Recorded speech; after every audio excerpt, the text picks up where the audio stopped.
Ron and I watched a movie called The Lion. I'm not sure how many of you saw it. But in this movie, this adopted boy who was adopted by Australians wanted to find his biological mom. So in the movie, he's using a thing called Google Earth. Google Earth is this kind of like this map, right? That satellite pictures from space. And he's using Google Earth, and he's zoning, going close up to all different parts of India, trying to find his village and so forth. And that reminded me of God and what God is able to do without Google Earth. He's able to do this. So I wanted to read to you Psalm 139, verses 1. I won't read the whole thing, but I'll read parts of it. Psalm 139, because we got started a little late, so I don't want to take up too much of. O Lord, you have examined my heart and know everything about me. You know when I sit down or stand up. You know my thoughts even when I'm far away. You see me when I travel and when I rest at home. You know everything I do. You know what I'm going to say even before I say it, Lord. You go before me and follow me. You place your hand of blessing on my head. Such knowledge is too wonderful for me, too great for me to understand. Listen to this. I can never escape from your spirit. I can never get away from your presence. If I go up to heaven, you are there. If I go down to the grave, you are there. If I ride the wings of the morning, if I dwell by the farthest oceans, even there your hand will guide me, and your strength will support me. So in other words, this guy was using Google Earth to try to find his biological family, but God knows each one of us when we're sleeping, when we're getting ready, when we're working, when we're on vacation. His eyes are able to find us. What a great God we serve, amen? So why don't you stand with me and as Megan leads us in a couple of songs of worship.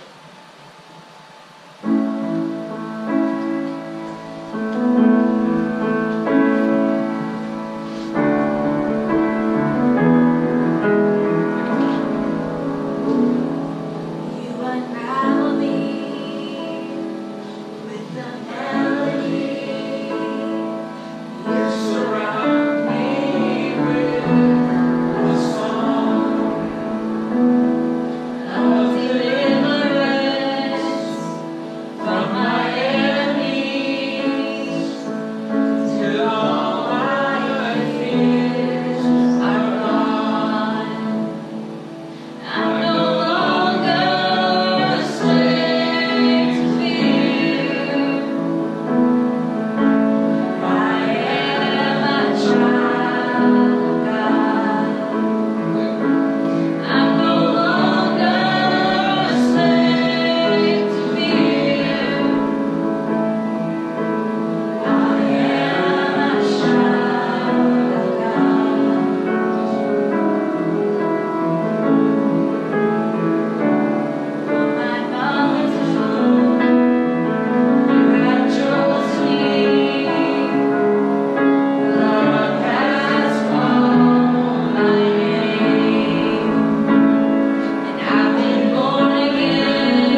for your presence that's already here. Thank you, Lord, that we can say with the songwriter that it is well with our souls, no matter what's happening, no matter what the waves are, no matter what the mountains are doing around us. Father, we have your presence in our lives. And I pray that if anyone is here that's struggling, if there are waves that are seeming insurmountable, that you would reassure them today, Lord. This kind of worship, through the message, through the fellowship. Let them not leave here carrying that burden. Let them know they can be well in their soul. Can be completely well. So you've done it, Lord. You've already done it. We thank you for this time of worship. We thank you for your presence, Lord. Even though it's a small gathering, we know you love us just as much as a huge gathering. Yes. Numbers don't matter to you. We thank you that you're with us. You guys can bless now Pastor Manu as she shares. Let's open our hearts, open our minds. Help us to hear. We ask this in Jesus' mighty name. Amen. Be seated. I think Manu wants me to read the scripture because it's quite a hefty, it's a long scripture. So, those of you that like to follow along, it's Luke chapter 8, verses 22 to 56. Actually, there's 2 pages. If I can have a volunteer to read the second page, I'll give my voice a break. So if anybody wants to read the second page, let me know. Anybody? You'll read it, Austin. Okay, what? Oh, you Yeah, I'll give you that, yeah. I'm going to start with verse 22. Jesus calms the storm. One day Jesus said to his disciples, "Let's cross to the other side of the lake." So they got into a boat and started out. As they sailed across, Jesus settled down for a nap. But soon a fierce storm came down on the lake. The boat was filling with water, and they were in real danger. The disciples went and woke him, shouting, "Master, Master, we're going to drown!"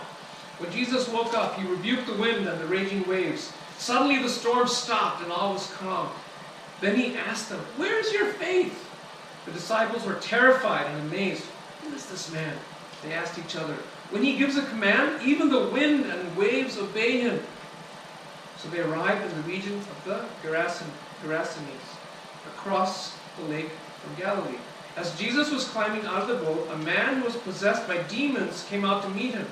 For a long time he had been homeless and naked, living in a cemetery outside the town. As soon as he saw Jesus, he shrieked and fell down in front of him. Then he screamed, "Why are you interfering with me, Jesus, Son of the Most High God? Please, I beg you, don't torture me." For Jesus had already commanded the evil spirit to come out of him. This spirit had often taken control of the man. Even when he was placed under guard and put in chains and shackles, he simply broke them and rushed out into the wilderness, completely under the demon's power.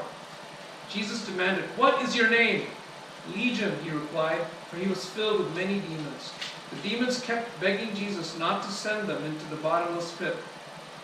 There happened to be a large herd of pigs feeding on the hillside nearby, and demons begged him to let them enter into the pigs. So Jesus gave them permission. Then the demons came out of the man and entered the pigs, and the entire herd plunged down the steep hillside into the lake and drowned. When the herdsmen saw it, they fled to the nearby town and the surrounding countryside, spreading the news as they ran. People rushed out to see what had happened. A crowd soon gathered around Jesus, and they saw the man who had been freed from the demons. He was sitting at Jesus' feet, fully clothed and perfectly sane, and they were all afraid. Then those who had seen what happened told the others how the demon-possessed man had been healed. And all the people in the region of the Gerasenes begged Jesus to go away and leave them alone. For a great wave of fear swept over them. So Jesus returned to the boat and left, crossing back to the other side of the lake. The man who had been freed from the demons begged to go with him, but Jesus sent him home, saying, "No, go back to your family and tell them everything God has done for you." So he went through the town proclaiming the great things Jesus had done for him. On the other side of the lake, crowds welcomed Jesus because they had been waiting for him. Then a man named Jairus, a leader of the local synagogue, came and fell at Jesus' feet, pleading with him to come home with him. His only daughter, who was about 12 years old, was dying. As Jesus went with him, he was surrounded by the crowds. A woman in the crowd had suffered for 12 years with constant bleeding. and she could find no cure. Coming up behind Jesus, she touched the fringe of his robe. Immediately the bleeding stopped. "Who touched me?" Jesus asked. Everyone denied it, and Peter said, "Master, this whole crowd is pressing up against you." But Jesus said, "Someone deliberately touched me, for I felt healing power go out from me." Then the woman realized that she could not stay hidden. She began to tremble and fell to her knees in front of him. The whole crowd heard her explain why she had touched him, and that she had been immediately healed. "Daughter," he said to her, "your faith has made you well. Go in peace." While he was still speaking to her, a messenger arrived from the home of Jairus, the leader of the synagogue. He told him, "Your daughter is dead. There is no use troubling the teacher now." But when Jesus heard what happened, he said to Jairus, "Don't be afraid. Just have faith, and she will be healed." When they arrived at the house, Jesus wouldn't let anyone go in with him except Peter, John, James, and the little girl's father and mother. The house was filled with people weeping and wailing. But he said, "Stop the weeping. She isn't dead. She's only asleep." But the crowd laughed at him because they all knew that she had died. Then Jesus took her by the hand and said in a loud voice, "My child, get up." And at that moment her life returned, and she immediately stood up. Then Jesus told them to give her something to eat. Her parents were overwhelmed, but Jesus insisted that they not tell anyone what happened. Thank you for reading that long piece of scripture.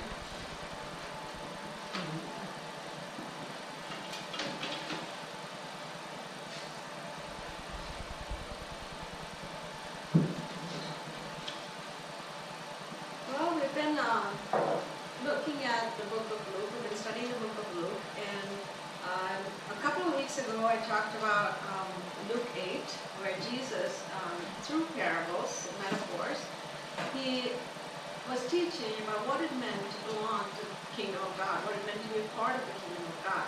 And last week we had Vic sharing stories from his life and how God's love broke through the power of death. Today we're going to continue on in Luke 8, verses 22 to 56, as was just read. And Jesus here, you see Jesus' authority and power over the forces of nature, over demons, over disease, and over death. Now, Jesus decides one day to leave and go over to the other side. Where is he leaving from? More than likely, it was Capernaum that he was leaving from. This is his center of his operations, his base of operations. This is a place where Jesus spent the most amount of time. Capernaum, as you can see, is in the northwest portion of Galilee, a little town that you can see behind me below the cliff there. It's much larger now than it was in the first century. It gives you an idea of where Capernaum was. And Jesus tells his disciples one day, "Let's cross over to the other side."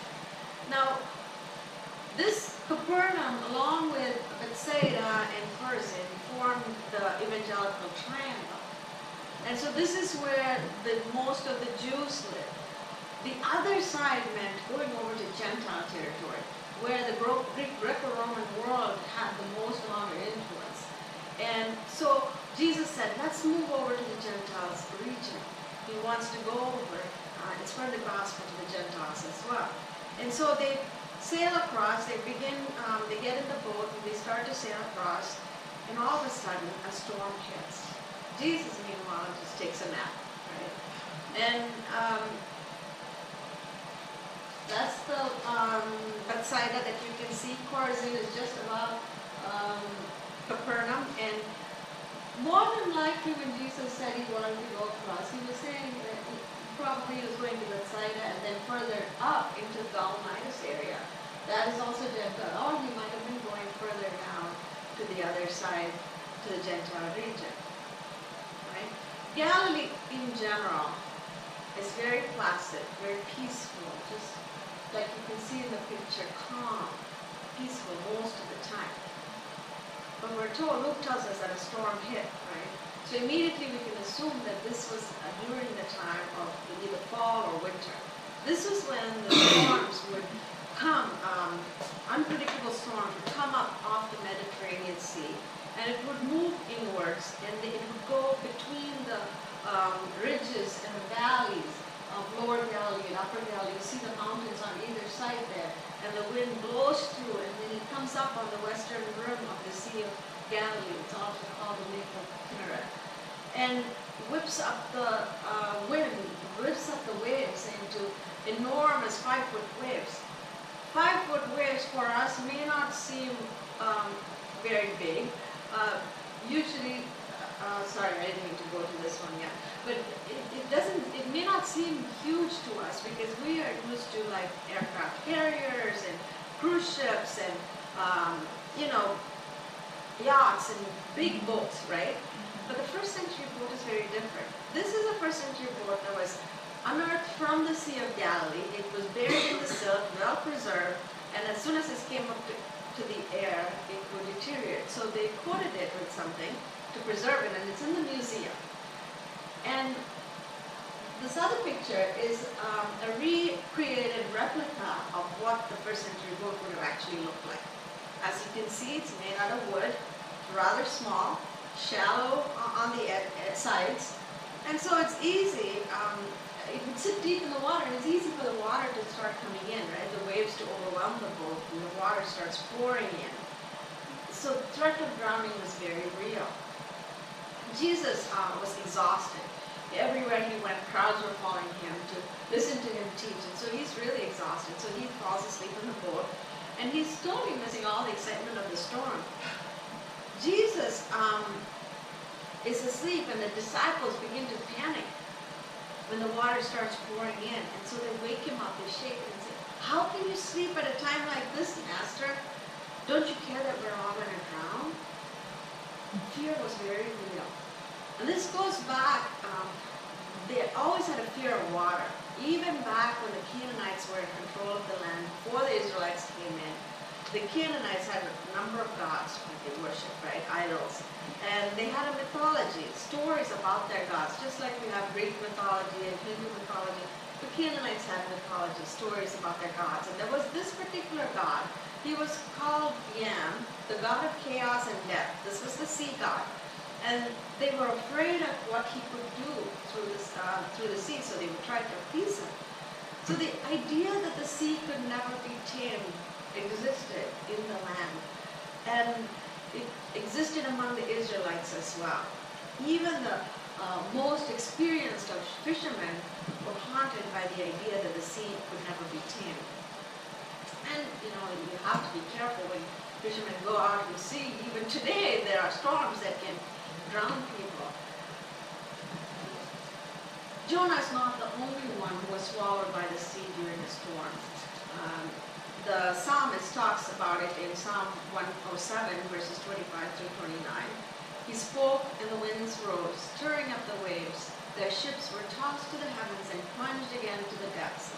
The sailors cringed in terror. They reeled and staggered like drunkards, and were at their wits' end. "Lord, help," they cried in their troubles, and he saved them from their distress. He calmed the storm to a whisper and stilled the waves. So this idea of the sea being a dangerous place existed even from the beginning. And one thing about the disciples, they were afraid, yes, but they had forgotten something, right? They'd forgotten that Jesus was in the boat with them. God may allow storms to come into our life. Whatever the storm may take shape, whether it's difficulty, whether it's pain, whatever the storms of life bring us, we have to remember that Jesus is with us. He's always with us, right? He's in the boat with us. Metaphorically speaking, he's in the boat with us just as he was with the disciples.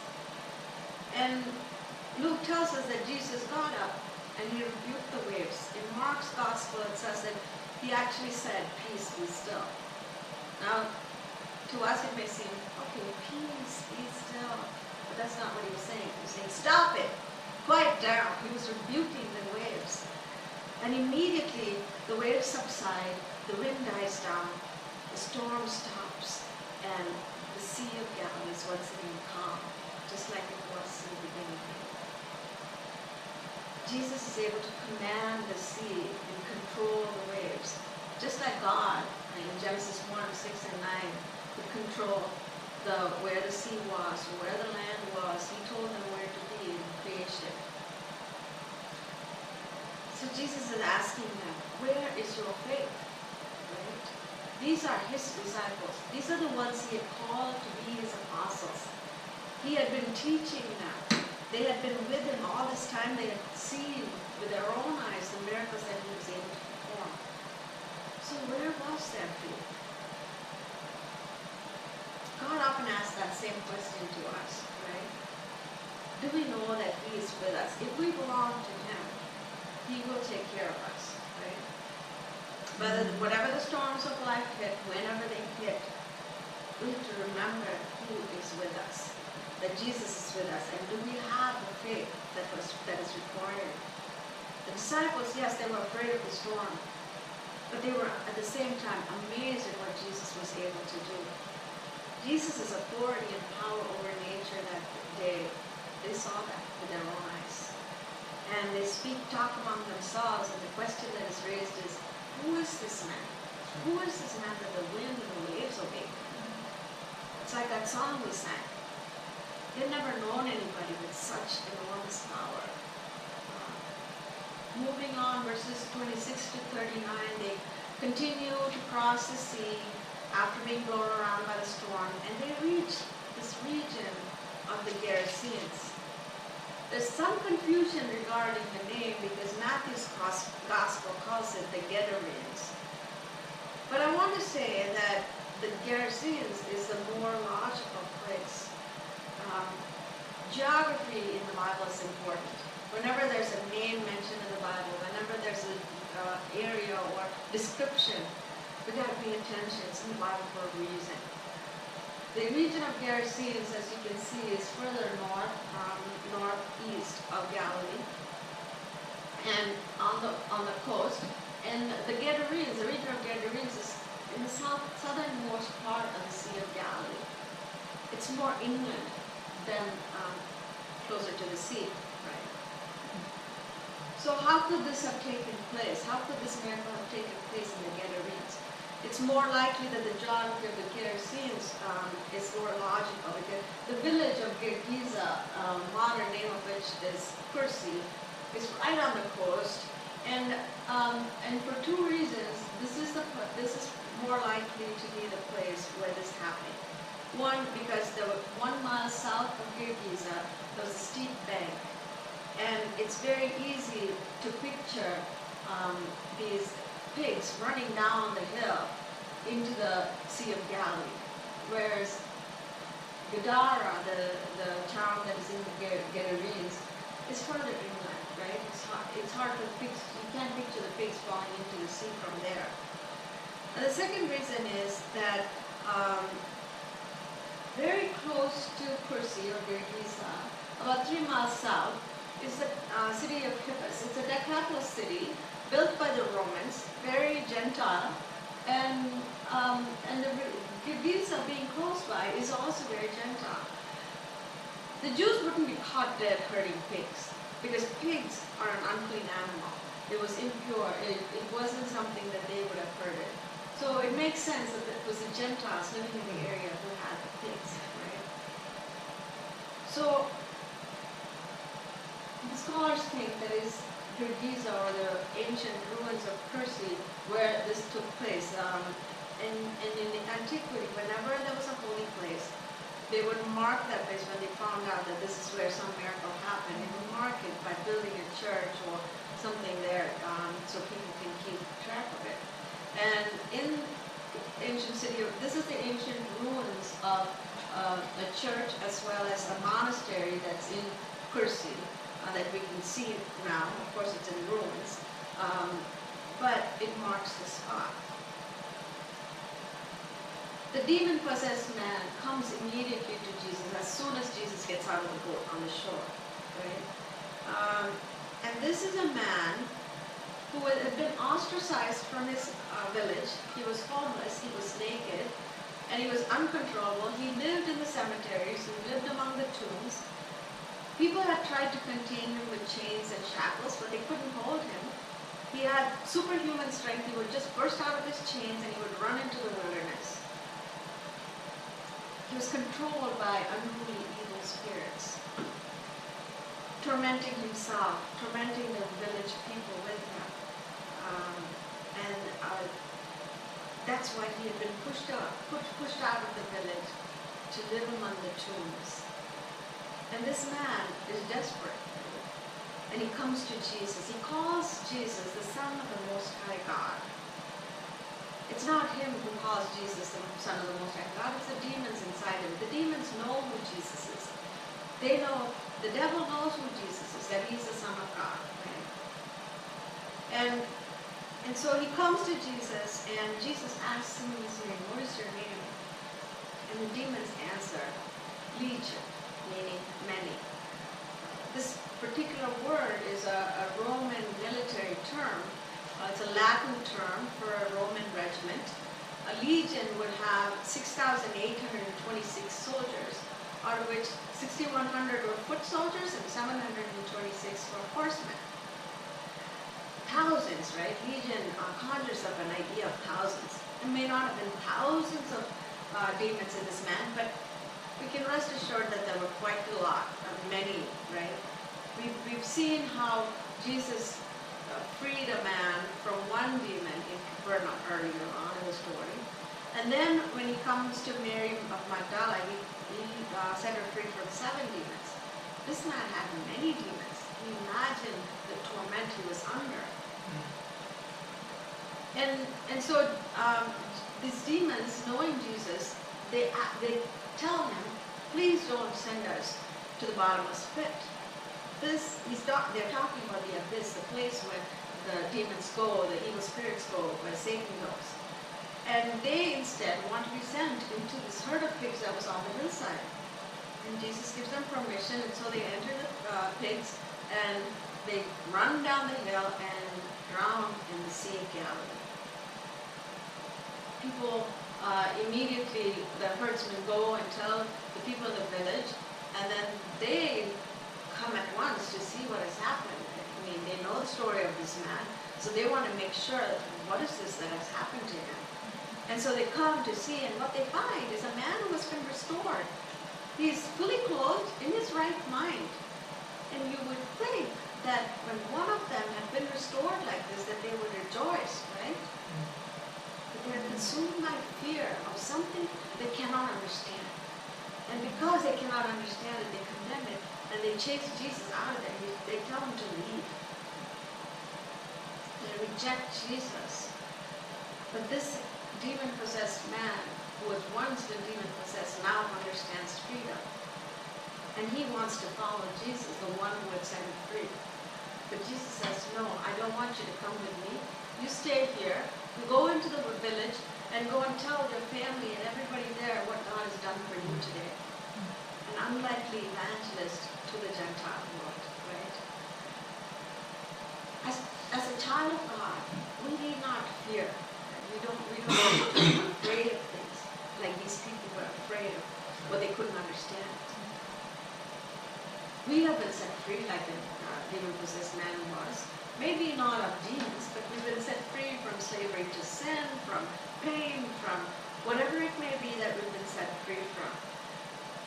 And in this new freedom, like the demon-possessed man who had been set free, we too would boldly talk about what we've been set free from, talk about Jesus, what he has done for us, right? At least that's what we should be doing. And then the last portion of scripture we come to is verses 40 to 56, where Jesus is leaving the region of Gerasenes from Gergesa. He goes back across the sea, presumably back to Capernaum, and back to Jewish territory. And as soon as he gets there, the crowds come. He is well known by now. And there is a man named Jairus, who is a leader of the synagogue. There is a synagogue in Capernaum, right? And he comes to beg Jesus to go home with him because his 12-year-old daughter, the only daughter that he has, is deathly sick. She's about to die. And so Jesus goes with him, and the crowds are surrounding him, and they're walking to Jairus' home. When all of a sudden, there's a woman who comes behind him.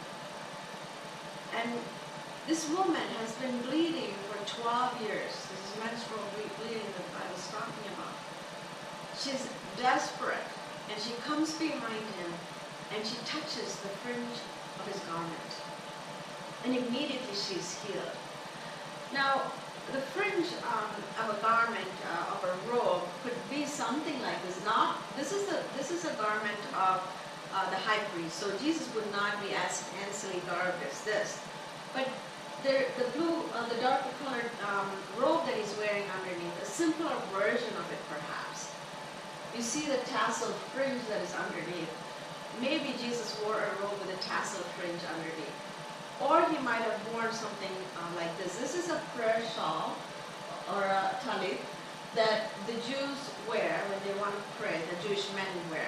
This is a Pharisee, so he's dressed in his Pharisaical robes, and then over that is his prayer shawl. And the prayer shawl has a fringe underneath, and it's got the blue and white stripes, and sometimes with gold in it. And this is a prayer shawl that I brought back from Israel for Vape. Sort of Christianized prayer shawl, but so you can see the tassels and the fringe underneath. So perhaps Jesus was wearing something along those lines as a Jewish man. Luke doesn't exactly describe exactly what it looked like, but you can picture it, that he was wearing something with a fringe. And this bleeding. There's more to bleeding, this woman who was bleeding, than meets the eye. Because bleeding in Israel renders her ritually impure or unclean. And so she cannot go to the synagogue for worship. She definitely cannot enter the temple and offer her sacrifices, the yearly sacrifice. She's unfit to touch or come near other people, especially men, and more especially religious men like rabbis or Pharisees or priests. And Jesus was a rabbi, right? And if she had been married, she would have been divorced. If she had not been married, then no one would marry her. There's this woman who had been bleeding for 12 years. She's probably pushed into the edges.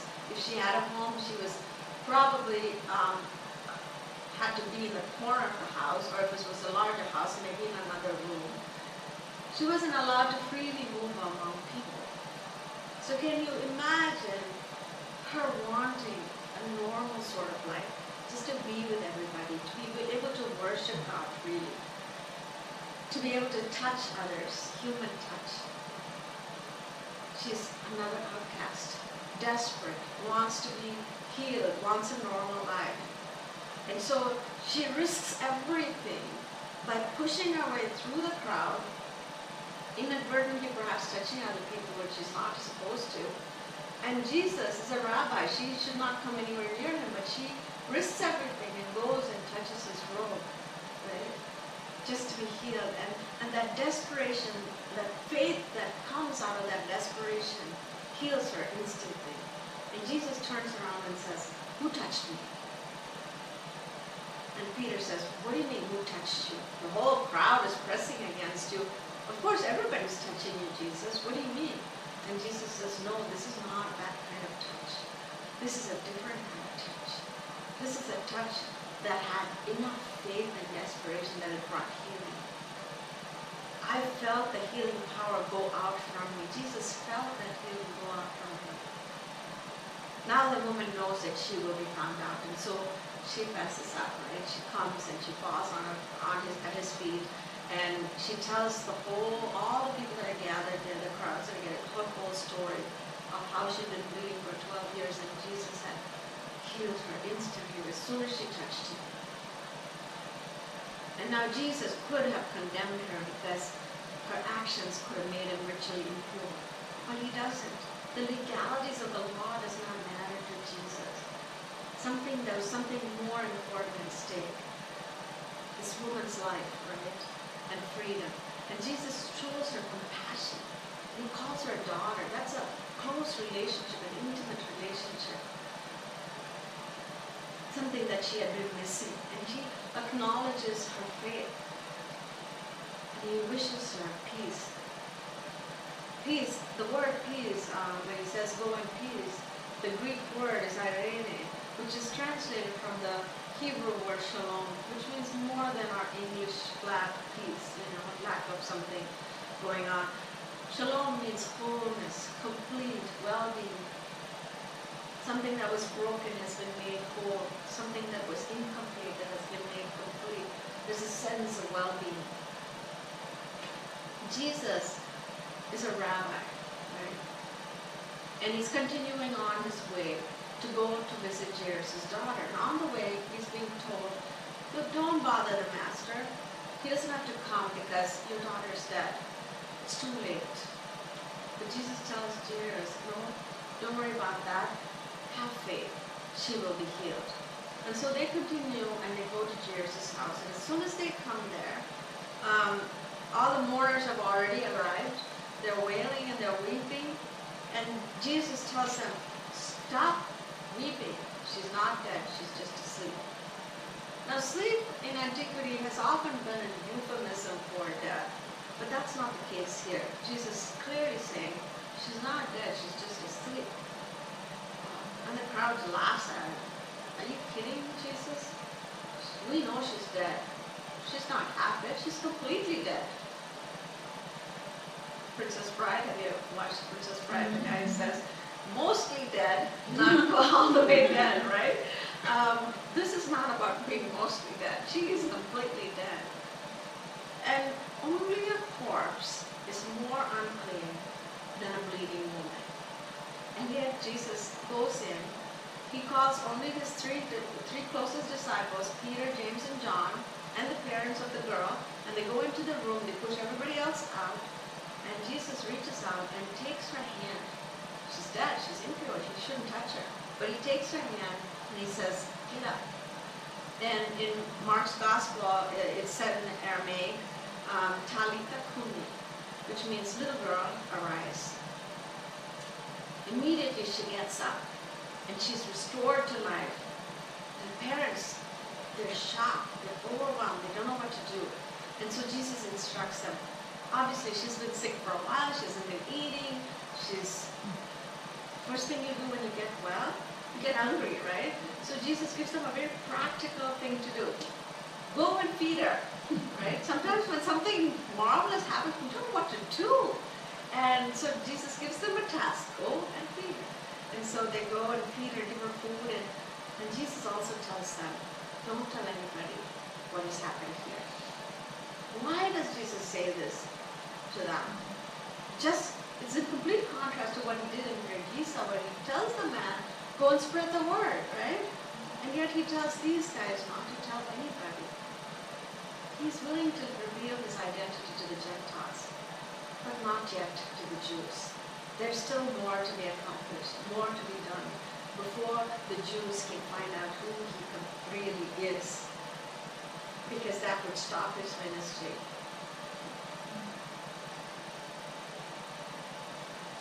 So we've seen how faith can conquer fear, that Jesus has authority over and power over nature, the forces of nature, the wind and the waves obey him. We've seen his authority and power over demons, how they leave on his command, that he has the power to heal disease, that he has authority over death, that he resurrects this little girl from the dead to life again. So what is our need? What do we need? What do we need faith for to believe in Jesus? That Jesus will take care of it. Are we fearful, like those people were, and that because of something they didn't understand? Or do we have the faith to believe that he can do all things, that he's with us, in the boat with us? We need not be afraid. We know that he can take care of all our needs. Will we trust him? Will we have faith in him? Trust is shalom, right? Trust leads to shalom, peace, a way of being completed, being whole, a sense of well-being that's deeply settled in our souls.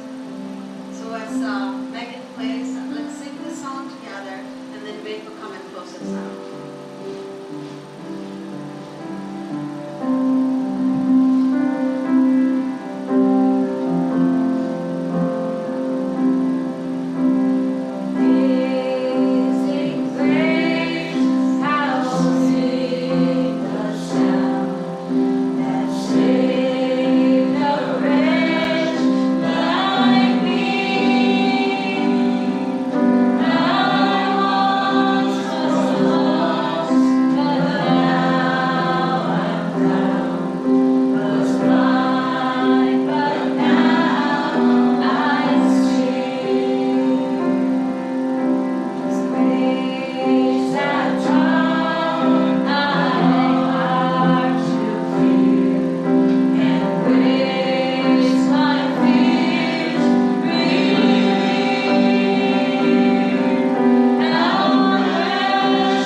is the part where we need to examine our lives, our hearts, our minds, and see what it is the Lord wants us to do in response. I really believe there's something in the three stories for every one of us. The first one was about the disciples in the boat, and they're fearful for their lives. You may not be in a literal boat, but the boat can represent your life. And they may not be physical waves coming into your life, but there are some waves, whether it's financial worries, relationship concerns, other issues that are just seeming to crash in on you. Have I forgotten that Jesus is in the boat with me, ready to help me? Then there's the man that was possessed by those many demons. True, we may not be suffering from demon possession, but is there something that's tormenting you? Some anxiety, some depression, some thoughts that you can't just get out of your head? Something from your past that you wish you wouldn't have done? Believe me, I have those thoughts sometimes. And then finally, the last two examples. You may not have the condition the woman had, but is there something going on in your body, or in the body of someone you love? I know Marie Hawkins is not with us. She's in Portland bringing her granddaughter who's got stage 4 lymphoma. She only has a couple of years to live.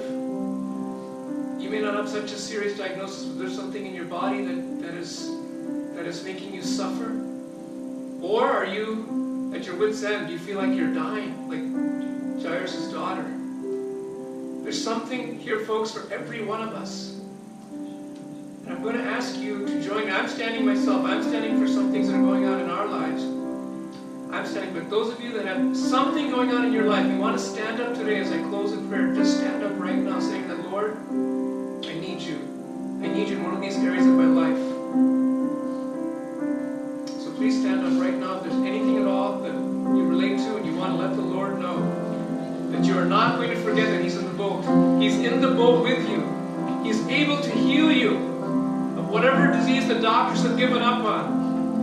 Scripture says that this woman saw many physicians. She sought many physicians and they couldn't help her. I'm a doctor.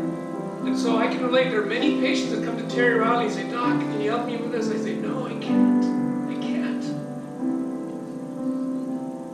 But we know somebody who can, don't we? And He's right here in this house on Old Hickory Way. And it's not a surprise to Him that you are in this room. He knows you. Remember we started the service by saying He's got something more than Google Earth. He knows exactly where you were this morning. He knows exactly that you're standing here listening to Pastor Banu's message. He knows you were listening to Megan leading this song, Amazing Grace. None of this is a surprise to Him. Father, you see us standing up because we are a desperate people, Lord. We are a needy people. But Lord, whether it's waves, whether it's demons, whether it's disease, finances, uncertainty in the future, Lord, you are Lord. You showed you are Lord over all these things. There is nothing that doesn't come under your authority. Nothing. So we claim all these things to be gone in Jesus' name. Physical problems, Lord, financial issues, relationships, the battle over our mind for peace, Lord, the battle over depression and anxiety. Lord, we submit to you. We ask you to wake up. You're not even asleep, Lord, but we're just remembering the story. We're asking you, Lord, help us. Lord, help us. And you're saying to each one of us, peace, be still. Peace, be still. I've got it. I've got it under control. Your finances, your future, your health, your relationships, everything is under my power. You've demonstrated that to us, Lord Jesus, in today's Scripture. We thank you for it. We thank you for it. Let's sing the part about the chains fall off one more time. Let's just claim that promise, guys. God has heard us. He's set the chains free. Let's sing that one last time. My chains are gone, I've been set free. My God, my Savior, has ransomed me, and I have found His mercy grace.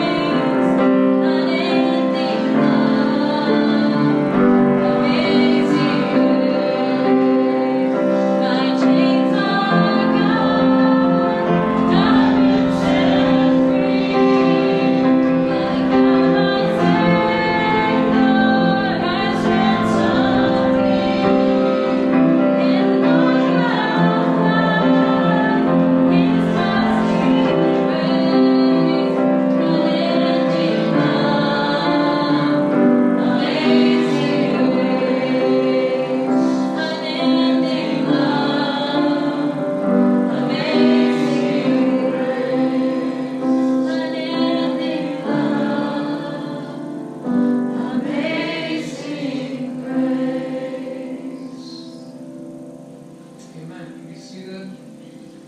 We're basically done with our service. We thank God for His presence among us.